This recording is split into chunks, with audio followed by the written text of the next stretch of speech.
দেশনেত্রী বেগম খালেদা জিয়া আর এই গণতন্ত্র এই দুটোকে আলাদা করে দেখার কোনো সুযোগ নেই বাংলাদেশে। বাংলাদেশে গণতন্ত্র মানেই হচ্ছে এখন বর্তমানে দেশনেত্রী বেগম খালেদা জিয়া বন্ধুগণ কবিতার মধ্যে বলেছিলেন, Cowards die many times before their death, but of all the wonders, it seems to be most strange that man should die of fear. ভয়ে মারা যায়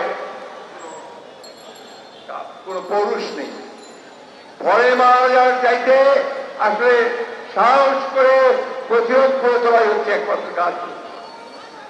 বারবার আমাদের এই কথা বলতে হচ্ছে এই জন্যে যে আমাকে এই পরিবর্তন যে নিয়ে আসে, এই পরিবর্তন কিন্তু শুধুমাত্র আমাদের মতো বয়সী লোকজনদের দিয়ে আসে না, পরিবর্তন আসে তরুণ যুবক শ্রেণীদের মাধ্যমে। তাই আজকে আবারও বলতে চাই, আজকে এই সরকার এই দেশকে ধ্বংস করে দিয়েছে।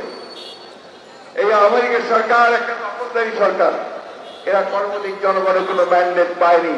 তারা একদিকে বাংলাদেশের রাজনৈতিক কাঠামো ধ্বংস করেছে, অর্থনৈতিক কাঠামোকে ধ্বংস করে দিয়েছে। এই যে আমার অনেক ভাই আজকে রিক্সার উপরে দাঁড়িয়ে আছেন, এরা এখন 3 বেলা খেতে পান না ঠিক মতো। প্রতিদিন তাদের ঘরে যে খাওয়া নিয়ে যেতে হয়, সেই খাওয়াটাকে অপর্যাপ্ত খাওয়ার, তার তেল লবণ চাল ডাল কিনতে তারা হিমশিম খেয়ে যাচ্ছেন। ভয়ঙ্কর ভাবে সেই মুদ্রাস্ফীতি হয়েছে, জিনিসপত্রের দাম বেড়ে গেছে। কেউ চিকিৎসা পায় না, শিক্ষার ব্যবস্থা ধ্বংসের দিকে নিয়ে গেছে। আজকে অর্থনীতিকে ব্যাংকগুলোকে লুটপাট করে তারা আজকে বিদেশে টাকা পাচার করে দিচ্ছে। তার প্রতিদিন খবর কাগজে আপনারা দেখছেন তাদের সরকারি কর্মকর্তারা এখন বেরোয় আসছে। সেনাবাহিনীর সাবেক প্রধান আমরা চিন্তা করতে পারি না, সে আজকে দুর্নীতির সঙ্গে জড়িত, গণতন্ত্র ধ্বংস করার সঙ্গে জড়িত।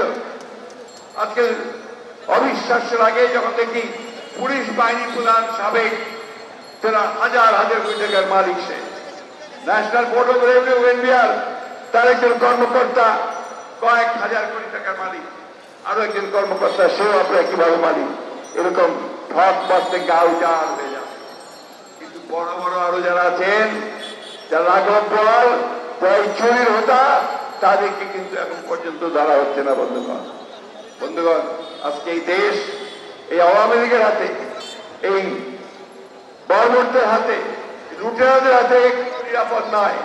একদিকে তারা আমাদের ভোটের অধিকারকে হরণ করে নিয়ে গেছে, অন্যদিকে আমাদের দেশনেত্রী বেগম খালেদা জিয়া, যিনি গণতন্ত্রের মা, যিনি গণতন্ত্রের সঙ্গে একাত্ম, তাকে বাদ দিয়ে আমরা চিন্তা করতে পারি না। তাকে মিথ্যা মামলায় জড়িয়ে আজকে সাজা দিয়ে আটক করা হয়েছে। প্রায় 6 বছর তিনি আটক আছেন। বন্ধুগণ কত রকমের সব কৌশল বের করে, নতুন নতুন কৌশল।